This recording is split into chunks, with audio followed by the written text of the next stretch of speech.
ক্ৰিমিলিয়াৰ আৰু নন ক্ৰিমিলিয়াৰ অবিচিৰ দৰে এতিয়া এটা জাপি দিব বিচৰাটো আমি এইটো মানি লোৱা নাই আৰু মানি নলওঁ। কোনোবা এটা শ্ৰেণী ইকনমিকেলি অলপ এডভান্স হ'ব পাৰে, কোনোবা অলপ ডাউনৱাৰ্ড হ'ব পাৰে। এই বিষয়টো আগুৱাই নিয়াৰ ক্ষেত্ৰতো চৰকাৰৰ আৰু এইটো সামাজিক দৃষ্টিৰে ছ'চিয়েল পাৰ্চপেক্টিভত এইটো চাব লাগিব আৰু এই ইউনিটটো ঠান কৰি পেলাই ট্ৰাইবেলৰ মাজত বিভাজন আনিব।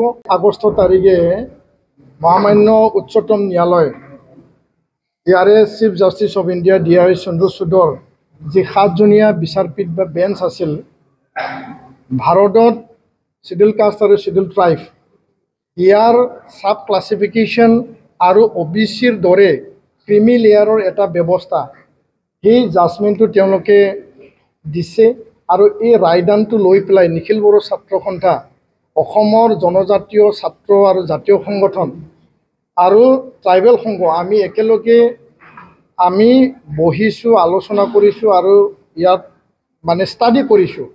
আৰু নিখিল বড়ো ছাত্ৰ সন্থাৰ আজিৰ স্পষ্ট মতামতটো হ'ল যে ভাৰতৰ যি সংবিধান, সেই সংবিধানৰ প্ৰণেতা আমাৰ BR আম্বেদকাৰ ডাঙৰীয়াই যি এটা তাত ব্যৱস্থা কৰিছে শিডিউল ট্ৰাইব শিডিউল কাষ্টৰ কাৰণে যি ৰিজাৰ্ভেশ্যনৰ ব্যৱস্থা, সেই ব্যৱস্থা অনুযায়ী সংবিধানৰ ইয়াৰ যি ব্যৱস্থা আৰু এই সংবিধানৰ ব্যৱস্থাৰ মতে ৰাষ্ট্ৰপতিক ইয়াৰ অধিকাৰ, ৰাষ্ট্ৰপতিহে ইয়াৰ মূল মানে ইয়াৰ অথৰিটিটো আছে আৰু সংসদ লোকসভা ৰাজ্যসভাতহে তাত নিৰ্ণায়ক হ'ব আৰু এইটো ৰাজনীতিক বিষয় হিচাপে ৰাজনীতিকভাৱে ইয়াত বিশ্লেষণ আলোচনা বিলোচনাৰ মাজত এই ব্যৱস্থাটো হ'ব। কিন্তু সুপ্ৰিম কোৰ্ট অফ ইণ্ডিয়াই আৰ্টিকল 341 আৰ্টিকল 342 নচাত কৰি পেলাই 15 আৰ্টিকল চাব ক্লজ 4 চাব ক্লজ 6 16 আৰ্টিকলৰ চাব ক্লজ 6 সেইটো নচাত কৰি পেলাই যোনটো ৰাজ্য চৰকাৰে কৰিব লাগিছিল, সমগ্ৰ বিষয়টো সুপ্ৰিম কোৰ্ট অফ ইণ্ডিয়াই নিজৰ আওতাত আৰ্টিকল 142ৰ অধীনত লৈ যাই পেলাই তেওঁলোকে যি এটা ৰায়দান দিছে, এইটো আমি নচাত কৰিছোঁ, এইটো আমি কেতিয়াও মানি নলওঁ।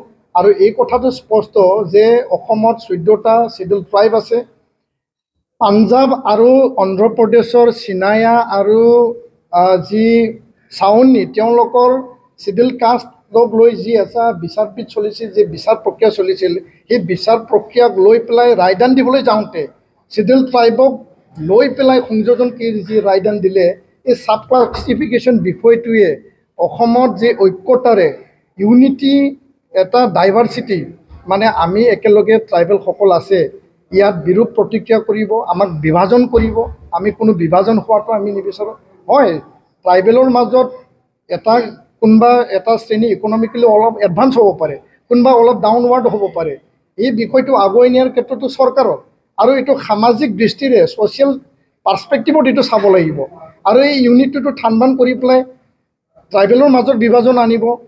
একেটা জনগোষ্ঠীৰ মাজত ক্ৰিমিলিয়াৰ আৰু নন ক্ৰিমিলিয়াৰ OBCৰ দৰে এতিয়া এটা জাপি দিব বিচৰাটো আমি এইটো মানি লোৱা নাই আৰু মানি নলওঁ। আৰু ইয়াৰ কাৰণে আমি আলোচনা কৰি গোটেই বিষয়টো আমি ইণ্টেলেকচুৱেল লয়াৰ এডভকেটৰ পৰা আমি ছাজেশ্যন লৈ পেলাই আমি সুপ্ৰিম কোৰ্টত পুনৰ বিবেচনাৰ কাৰণে আমি আৰ্জি কৰাৰ কাৰণে আমি আলোচনা বিলোচনা আমি চলাই আছোঁ। তো নিখিল বড়ো ছাত্ৰ সন্থাৰ স্পষ্ট মত, সেই বিষয়টো সুপ্ৰিম কোৰ্টে নিজৰ আওতাত লৈ যাই পেলাই ৰায়দান কৰাটো সেইটো মুঠেই সন্তোষজনক নহয়।